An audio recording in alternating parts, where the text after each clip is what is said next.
In today's lecture, we turn our attention to a crucial and often overlooked branch of international law, International Humanitarian Law or IHL.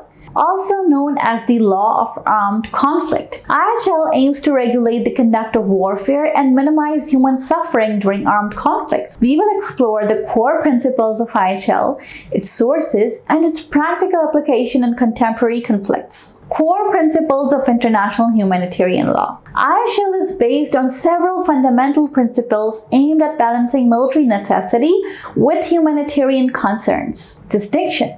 This principle requires parties to a conflict to distinguish between combatants and civilians and between military objectives and civilian objects. Attacks must be directed only at military objectives, and civilians and civilian objects must be spared from direct attack.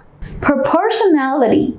This principle prohibits attacks that are expected to cause excessive civilian casualties or damage to civilian objects in relation to the anticipated military advantage. In other words, the harm caused to civilians and civilian objects must not be disproportionate to the military gain sought. Necessity. This principle allows for the use of force only to the extent necessary to achieve a legitimate military objective. It prohibits unnecessary suffering and destruction. Humanity. This overarching principle calls for treatment of all individuals affected by conflict with humanity and respect for their dignity. It prohibits torture, cruel treatment, and other forms of inhuman or degrading treatment. Sources of international humanitarian law.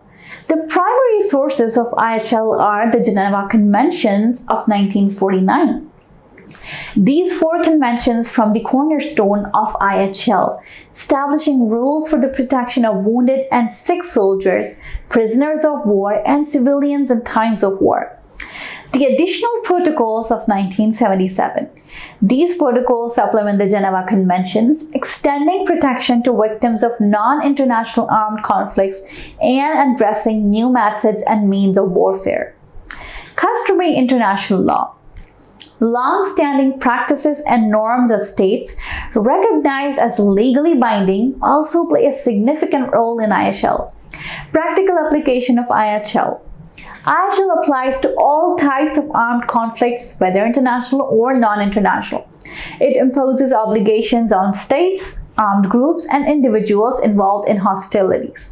These obligations include protecting civilians from the effects of hostilities, treating wounded and sick soldiers humanely, respecting the rights of prisoners of war, avoiding the use of weapons and tactics that cause unnecessary suffering or indiscriminate harm. Enforcement of IHL. Enforcement of IHL relies on a combination of mechanisms. Domestic courts. States have the primary responsibility to investigate and prosecute war crimes committed by their nationals. International criminal tribunals. The International Criminal Court and ad hoc tribunals have been established to prosecute individuals for serious violations of IHL. The International Committee of the Red Cross, ICRC. The ICRC plays a unique role in promoting respect for IHL through its humanitarian activities, monitoring of compliance, and dissemination of information. Challenges and future directions. IHL faces numerous challenges in contemporary conflicts, including asymmetric warfare, conflicts involving non-state actors who may not adhere to IHL, new technologies. The development of new weapons, such as autonomous weapon systems, raises complex questions about compliance with IHL. Political will. The effectiveness of IHL depends on the willingness of states and other actors to comply with its rules.